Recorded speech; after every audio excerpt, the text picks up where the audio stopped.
nagsimula ang lahat nang lagi siyang lumalabas sa feed ng mga social media. Lalabanan natin ang mga komunista, ang korupsyon, sama-sama tayong maahon sa kahirapan.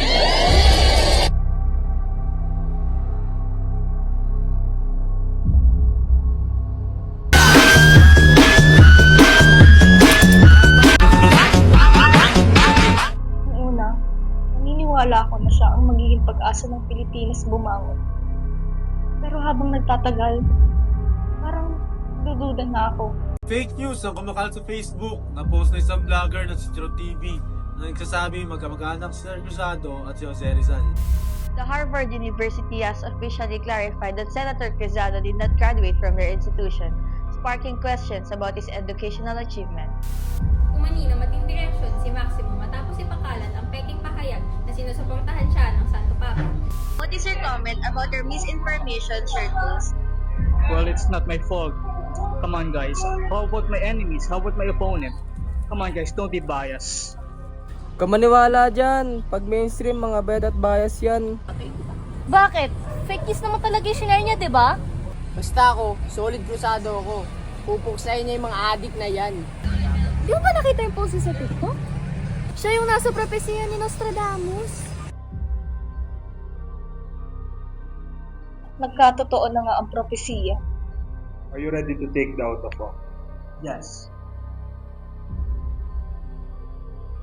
I, Maximo Cruzado Jr., solemnly swear that I will faithfully execute the office of the President of the Philippines, serve and defend its Constitution, just to every man, execute its law, and consecrate myself to the service of the nation.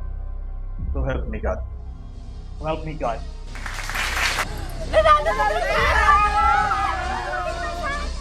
At doon na nagsimula ang ginintoang panahon. Panahon ng bagong Pilipinas. Panahon ng walang tama o mali. Panahon ng mga kruzado. Sinimulan na ni President Cruzado ang kanyang gera kontra komunista. President Cruzado is the greatest, President of these Philippines. Simulan na natin ang bagong bukas! Patay ang isang binatilyo pagkatapos sa pagkamalang target sa Oplang Katok ng Cruzado's gera kontra komunista. Ang yaman ni President Cruzado ay galing sa Italiano family. Nauna ang kaharian ng Pilipinas na maharlika. Huwag kayo makinig sa mainstream na yan. Sa akin lang kayo makinig. Ang kontra sa akin ay kontra sa katotohanan. Ba't mo kami inaatake? Kung taray mi ha, mga fake news kayo. Mahal na si Cruzado. At naumbis ang buhay ko para sa kanya. Mahal na mahal namin si President Cruzado! We must protect him at all costs! Hindi na sila nag-iisip. Hindi na sila nagtatanong. Hindi na sila nagdududa. Lahat ng ginagawa niya, inuulit nila. Lahat ng galit niya, pinapasa nila. Maria last night, nananaginip ko. And sa panaginip ko, I saw the Philippines being destroyed because of their sins. Tapos may nagpakitang liwanag. It's God. And He said to me that I am His chosen one. And He appointed me to be the savior of this country. And after nun, Himala to? Sabi ko na nga ba totoo yung napapanood ko sa Facebook. Lahat ba nang makita niyo sa social media paniniwalaan niyo? Lahat ba nang sabihin ng mga kruzado na yan maniniwala kayo? Ano ba kayo? Adik ba kayo? Hindi siya Diyos! Bakit? Kontra ka sa katotohanan, no? Anti-truth ka. Siguro komunista ka, no? Kaya ayaw mo kay President Cruzado. Siguro isa ka sa mga demonyong gustong babagsakin si Tatay Maximo, no? Satanista ka! Satanista ka! Wala na. Pag mas malakas na ang kasinungalingan kaysa sa katotohanan, unti-unti nang namamatay ang lipunan. Ba't nila tayo inaatake?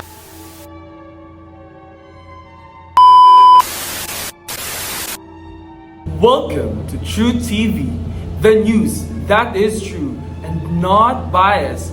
The glorious divine President Cruzado is now making an announcement.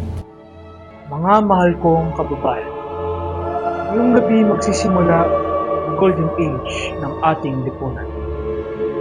Ito ang sandali ng ating muling pagbangon, muling pagsilang ng ating bagong lipunan. Babalik natin ang ating bansa sa pinakamalakas nitong estado. Mas matatag, mas makapangyarihan, at mas takil. Pangalanan ko itong Kingdom of Mali. Sa bagong tito nito, ako ang inyong magiging hari para alagaan ko kayo laban sa mga kampon ng kasamaan. Mabuhay ang Maharlika.